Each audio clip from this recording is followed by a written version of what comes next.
Good morning, second grade. Today we're going to start a new lesson. We're going to start a new artist. This is an artist that I really enjoy.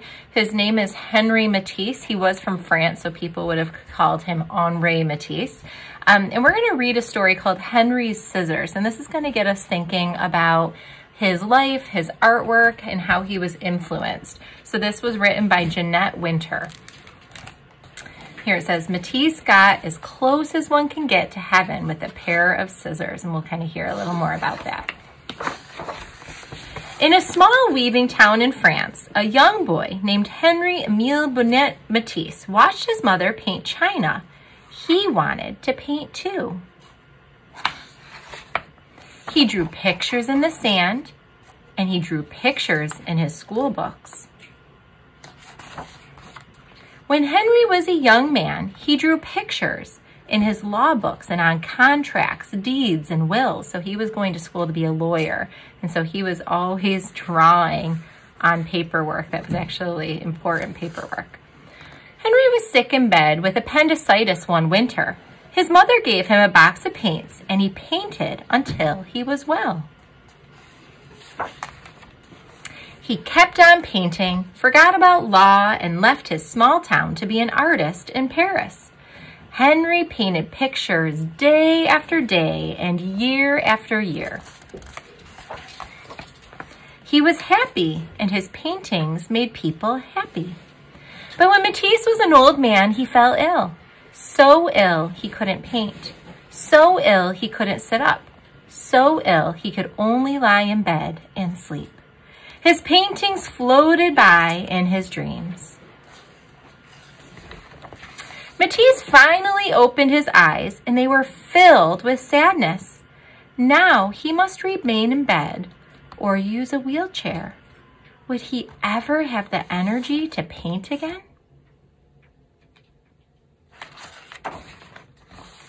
When Matisse was strong enough to travel, he went to the seaside.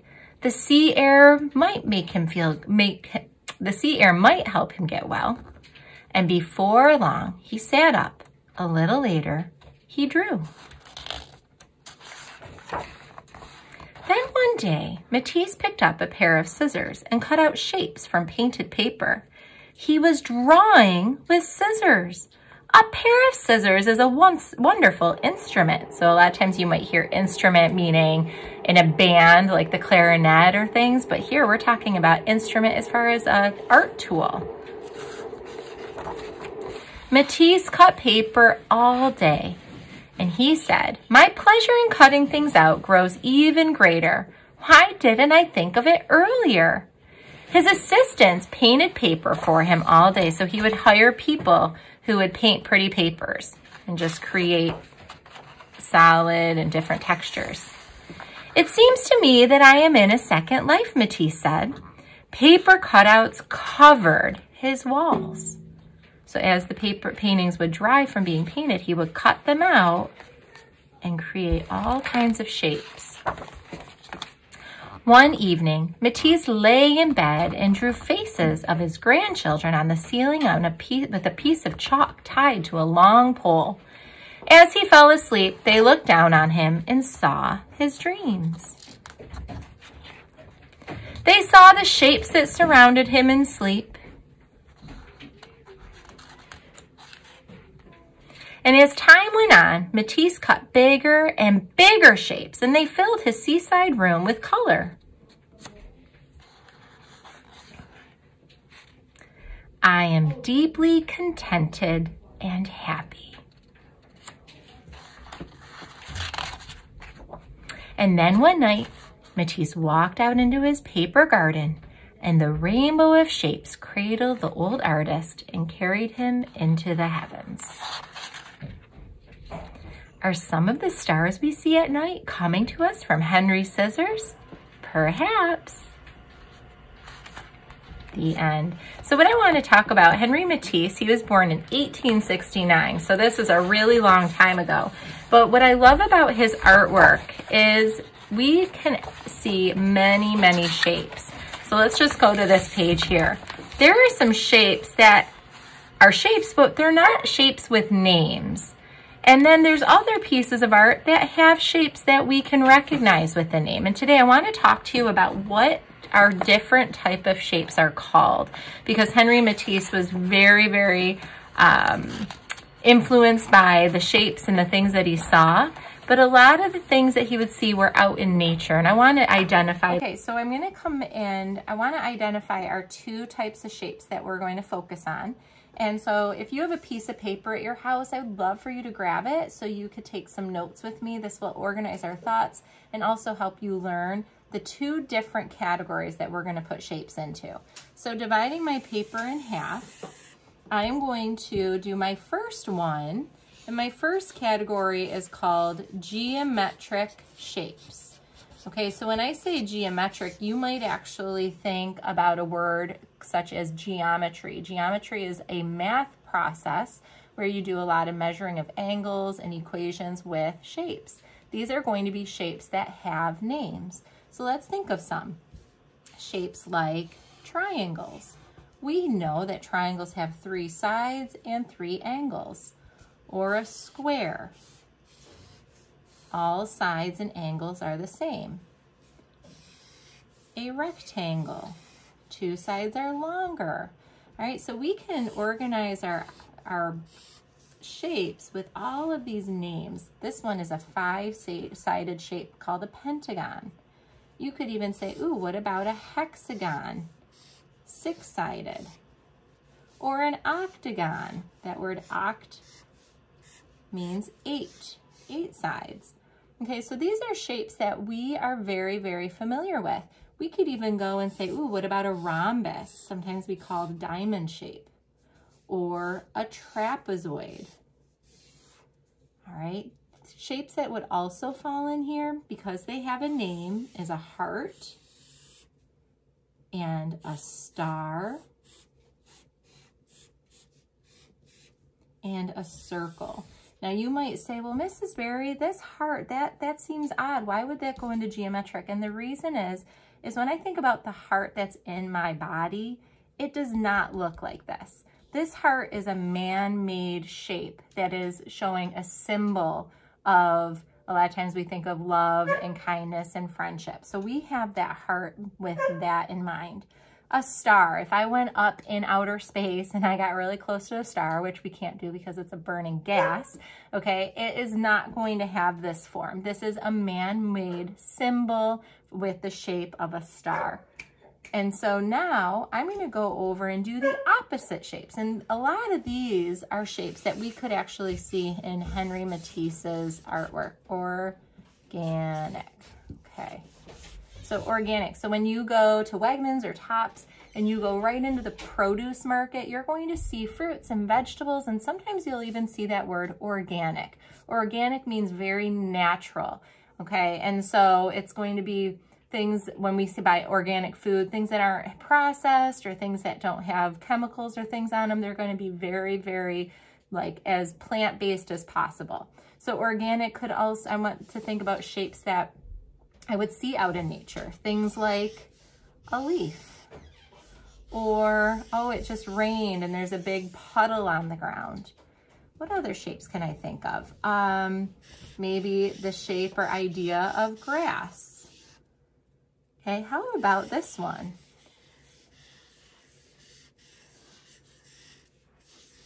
Okay, we are organic shapes. Okay, we are not boxy like a robot. We're not like made with in a factory.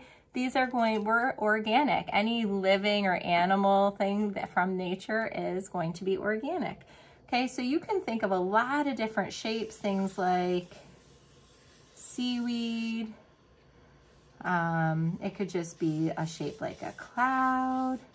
Okay, these all are shapes, but they don't have a name. And we were able to recognize and see a lot of those in the story I just read. So geometric, more man-made, they have shapes. Organic, in nature, they do not have names. So what I'm going to do is I am going to come back with a new piece of paper. In your folder, in your little art bag that I sent home, you should have a piece of white paper, just a regular piece of drawing paper. And I did put some small pieces of paper in there. If you have those, grab them. If you have any scrap, like construction paper, that would work as well. So I will be right back. I'm gonna show you how we're going to move on. Okay, so I'm gonna now move on. I grabbed a piece of paper that I had lying around. This is a little bit thicker, so if you have a tag board or just a heavier paper, it would be helpful because we're gonna make 2 stencils. So for your stencil today, just like when we did our leaves, you each drew and cut out a leaf and then you were able to trace it, we're gonna create our very own tracer. So what I want you to do is, out of our list of geometric and organic, I want you to choose 1 geometric shape and 1 organic, okay? It can be any 2, but I do wanna encourage you to think big, because I'm gonna be tracing this, and if I make it really tiny, let's just say I'm gonna make it a little square, like that is super tiny. You might not even be able to see it. So I'm gonna do a square. So if you look here, okay, and my other shape that I'm going to do, I'm gonna do like a cloud shape. Now I'm using a pencil because I'm gonna trace with my pencil. Now, after I create my 2 shapes, I'm going to cut them out.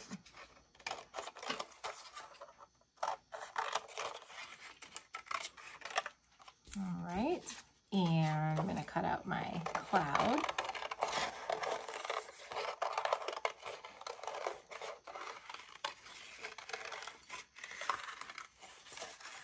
You're going to do 1 of each. And today's just the start of our project, and then next week we'll talk about color. Please don't add any color today. All right.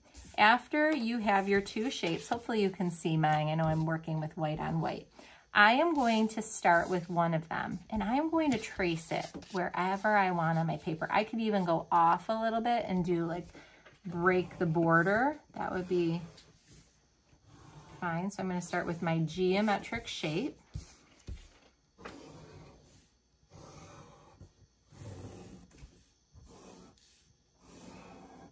So that's why I was saying having a little thicker paper will work. Construction paper, cardstock, anything like that. And if you only have drawing paper, you can make it work. I know when we're in our houses, it's a little bit different. We don't have as many supplies. Okay. Maybe you have a parent that likes to scrapbook and they have some scrapbook paper, that could work as well. Now, as you can see, not only am I tracing this, but I'm going to be doing some overlapping. So a shape is going over another shape. So I can do a few more. I like to break that border, go off the paper a few times. All right, so I'm feeling pretty good about that. Now I'm going to, sorry, I'm wiggling my table here. I'm going to come in with my organic shape. And I'm going to, once again, trace it.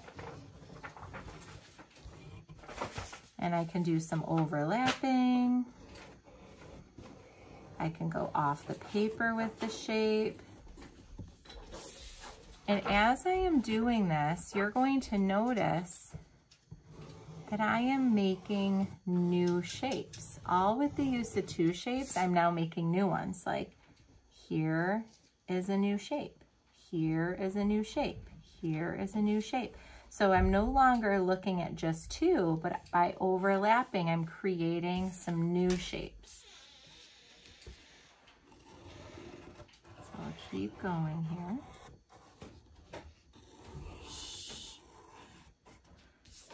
I'm videoing this at home, so you might hear some background noise because my kids are all home as well. But it's fun. They like to create with me as well.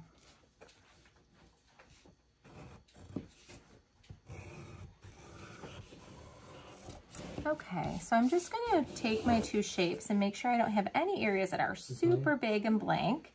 All right, but you can see once again, I have a lot of little shapes in there. So this is today's work. So I want you to get a piece of paper, take some notes, write geometric, write organic, and then find some paper. Thicker paper is a little better for this. And like I said, if you don't have construction paper, that's okay. You can use regular, it just might your paper might bend a little bit, so just be careful. 1 geometric tracer, 1 organic tracer, and go ahead and start tracing them all over your paper. And then our next lesson, we're going to talk about how to add color. Please do not add color yet. Wait for me. So have fun, share your pictures on Padlet, go right under your teacher's name so I can see your process. I also want to encourage you, please write your name on the back, because if there's ever a day you can bring your artwork to school, I want to make sure I know whose artwork it is. Okay, so have a great day. Happy creating.